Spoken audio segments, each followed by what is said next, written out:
So, I live with this cat, Gandalf. He's got a fluffy tail, a grumpy face, and the lungs of an opera singer. If you pet him wrong, trip over him in the dark, or breathe too loudly, he lets you know. Anyway, Gandalf is my roommate, my shadow, and sometimes my biggest headache. He's also the star of this story, which, let me tell you, had me flipping out like a Scooby-Doo cartoon. Gandalf has a knack for drama that would put any soap opera star to shame. Picture this.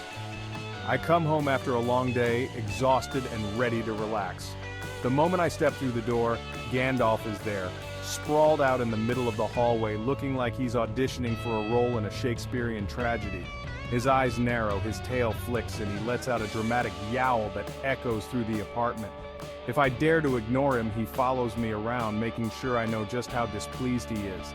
He'll knock over books, swat at my ankles, and even sit on my laptop keyboard, effectively halting any attempt at productivity. But despite all his theatrics, there's something endearing about Gandalf's over-the-top personality. He's a constant source of entertainment, and life would be a lot duller without his dramatic flair. So, here's to Gandalf, my furry little drama queen, who keeps me on my toes and ensures there's never a dull moment in our home. Picture this. Friday night, pizza crumbs on the couch, and a horror movie marathon happening on my TV. It was that creepy one with the possessed doll. You know it, right? Lights were out because duh, ambiance. I was all snuggled up, trying not to spill soda on my PJs when I heard it. This tiny little scratching sound right outside my bedroom door. Now I live in an old house, creaky floors, drafty windows, the whole 9 yards. So naturally I blamed the house. Just the wind, I muttered to myself, trying to focus on the movie. But the scratching got louder and faster, like someone, or something, was trying to get in. My heart started to pound in my chest, keeping rhythm with the creepy music from the movie. Section 4. Aunt Carol. Suddenly, I remembered my Aunt Carol. She's always been a bit of a character, the kind of person who leaves a lasting impression.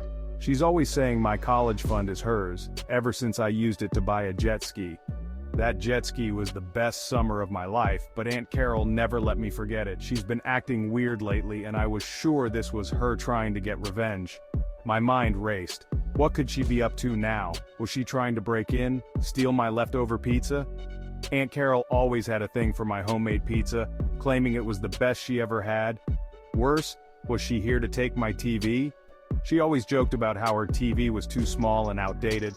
I grabbed the closest thing I could find, a half-eaten bag of chips, and prepared to defend myself.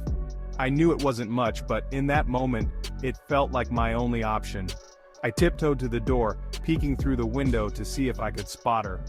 My heart was pounding. And then, I saw her.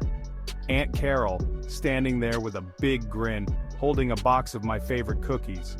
She wasn't here to steal anything, she was just being her usual, unpredictable self. Section 5 busted. I threw open the door, ready to unleash a tidal wave of cheesy, nacho-flavored fury, only to find Gandalf, sitting there batting at a stray cat toy. He just stared at me with those big green eyes like, "What's your problem, dude?" I just stood there, chips slowly falling from my hand, feeling like the biggest idiot in the world. Section 6, the aftermath. Gandalf, being the drama king he is, strutted into my room, gave me a disdainful look and curled up on my pizza box. He acted like nothing happened. I, on the other hand, spent the rest of the night with the lights on, too embarrassed and a little terrified to go back to my horror movie marathon. Aunt Carol might be safe for now, but Gandalf? He's a whole other horror story. Gandalf's entrance was nothing short of theatrical. His fur, a mix of gray and white, shimmered under the dim light of my room. He walked with an air of superiority, as if he owned the place.